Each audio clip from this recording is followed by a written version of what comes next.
17 marzo 1835, frazione di Sant'Anna nel comune di San Giorgio Canavese. Non è un giorno qualunque, centinaia di persone si affollano lungo gli stretti vicoli del paese, non lontano da Torino. Un uomo ritenuto colpevole di crimini orrendi ascolta con apparente indifferenza la sentenza del tribunale che lo condanna alla pena di morte. La folla preme, vuole assistere al macabro spettacolo della morte di colui che ha terrorizzato la zona a lungo e che è scampato al linciaggio di padri e mariti esasperati. Il patibolo attende, esposto al freddo vento delle Alpi. L'uomo è rassegnato, si trova in quella zona grigia tra la vita e la morte in cui moltissimi pensieri affollano la mente, o forse no. Quello che è certo è che nulla lo potrà salvare. Poi un lampo di luce nel cielo nero ed è la fine.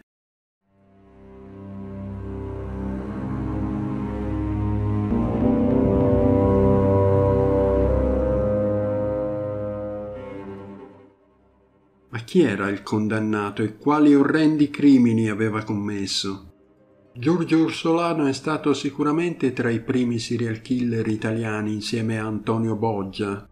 La sua vera storia si basa sulle notizie che il notaio Vitale Pries, segretario e poi sindaco di San Giorgio, ha riportato nei suoi manoscritti. Orsolano era nato a San Giorgio Canavese il 3 giugno del 1803. Non molto tempo dopo la madre rimase vedova e fu costretta a inviare il piccolo Giorgio dal fratello, un prete, per fargli ottenere quell'educazione e istruzione che lei non era in grado di garantirgli. Purtroppo, nonostante avesse un quoziente intellettivo superiore alla media, il ragazzo non era in grado di apprendere l'istruzione che faticosamente gli era impartita. Questa motivazione fu alla base della decisione del fratello di rimandare Giorgio da sua madre. Ritornato nella casa materna, trascorreva le sue giornate tra osteria e vino. All'età di 20 anni, nel 1823, iniziò a commettere i primi reati. Il primo furto avvenne presso una confraternita, quella di Santa Maria, quando Giorgio Orsolano rubò 10 candele. Poco tempo dopo si presentò presso la chiesa parrocchiale del paese, dedicata a Santa Maria Assunta. Uscì dall'edificio sacro con alcuni oggetti che riteneva di valore. Il vero lato oscuro del giovane però venne fuori alcune settimane dopo, quando rapì una ragazza sedicenne del paese, Teresa Pignocco, imprigionandola presso la propria abitazione per quasi una settimana.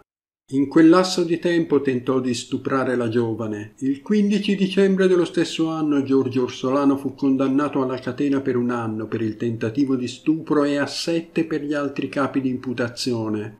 In prigione Giorgio fu un detenuto modello, servizievole ed obbediente. Grazie alla sua istruzione assai poco comune fra i reclusi, fu incaricato della conduzione della farmacia del carcere.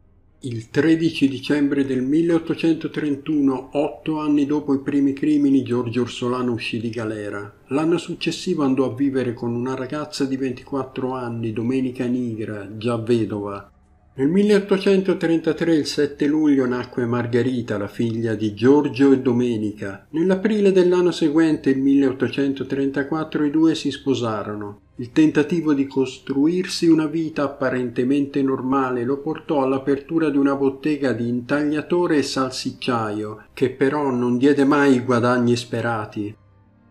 Nel frattempo il Canavese fu scosso da fatti inquietanti. Il primo crimine accadde il 24 giugno del 1832, poco dopo l'inizio della relazione tra Giorgio Orsolano e Domenica Nigra. Quel giorno scomparve una bimba di 9 anni, Caterina Givogre, di cui non si seppe più nulla.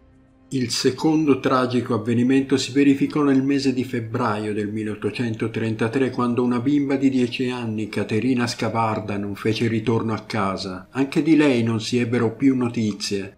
Allora c'era un branco numeroso di lupi che si aggirava nel Canavese. La popolazione per comodità e tranquillità incolpò loro. Del resto non era la prima volta che il lupo fosse accusato di delitti contro l'uomo. E comunque era assolutamente plausibile che fossero loro. Tutto mutò rapidamente la primavera del 1835, quando il 3 marzo Giorgio Orsolano si recò presso il locale mercato per fare degli acquisti. Comprò un certo numero di uova da una ragazza di 14 anni, Francesca Tonso. Dopo l'acquisto invitò la giovane a seguirlo a casa dove teneva i soldi per pagare le uova. Appena la ragazza varcò il portone l'uomo si trasformò in una belva, la aggredì con violenza e la stuprò, poi con una ferocia inaudita la uccise, fece a pezzi il cadavere con una mannaia. Poi chiuse i resti della povera Francesca in un sacco di juta. Giunto nei pressi di un torrente, levò il corpo della giovane dal sacco e lo seppellì lungo la riva. Lavò via il sangue che aveva addosso, pulì il sacco pensando così di aver coperto ogni traccia dell'orribile delitto. Era una belva sanguinaria, ma anche sprovveduta. Si dimenticò del paio di zoccoli che Francesca indossava al momento del rapimento. L'assenza della ragazza non passò inosservata ai familiari. La sera stessa iniziarono le ricerche. Alcuni testimoni oculari presenti al mercato abbozzarono un disegno dell'uomo che aveva acquistato le uova da Francesca. Tra di loro anche la zia della ragazza. L'uomo del disegno somigliava in modo impressionante a Giorgio Orsolano. I genitori di Francesca si recarono presso la sua abitazione per avere informazioni. Lui ormai era divenuto una bestia sanguinaria, reagì in modo violento e cacciò i parenti della vittima. Le forze dell'ordine non poterono intervenire poiché non esisteva nessun collegamento tra la vittima e il presunto omicida. Nelle ore successive qualcuno scoprì nel giardino di Giorgio Orsolano degli zoccoli ed alcuni brandelli di tessuto. I genitori di Francesca riconobbero quegli oggetti come appartenenti alla figlia. Le forze dell'ordine riuscirono a catturare l'omicida poco prima che si dileguasse tra le montagne. Durante la detenzione l'uomo negò ripetutamente di essere il colpevole degli orrendi delitti di San Giorgio. Una sera il comandante della stazione dei carabinieri pensò bene di recarsi da lui per avere qualche ulteriore informazione utile alle indagini. Lo invitò a bere molto vino e acquavite e quando Orsolano era in preda ai fumi dell'alcol, gli chiese all'improvviso di confessare le sue responsabilità per avere una condanna più mite. Ci volle un po', poi l'uomo iniziò ad ammettere i suoi crimini orribili e riferì al comandante il luogo di sepoltura della ragazzina scomparsa.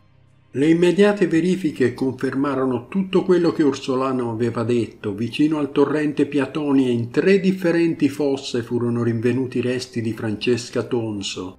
Era la prova che i carabinieri aspettavano. Una volta convalidato l'arresto dell'assassino, l'uomo fu condotto in carcere al castello di Ivrea. Il breve viaggio risultò molto complesso poiché gli abitanti di San Giorgio Canavese cercarono di linciare Orsolano. Gli furono attribuiti anche i delitti delle bimbe scomparse nel 1832 e nel 1833. Dopo la lettura della sentenza, secondo un anonimo avvocato presente alla lettura, Giorgio Orsolano confessò di aver mangiato la carne delle ragazze e di averne rivenduto parti del corpo al pubblico sotto forma di insaccati.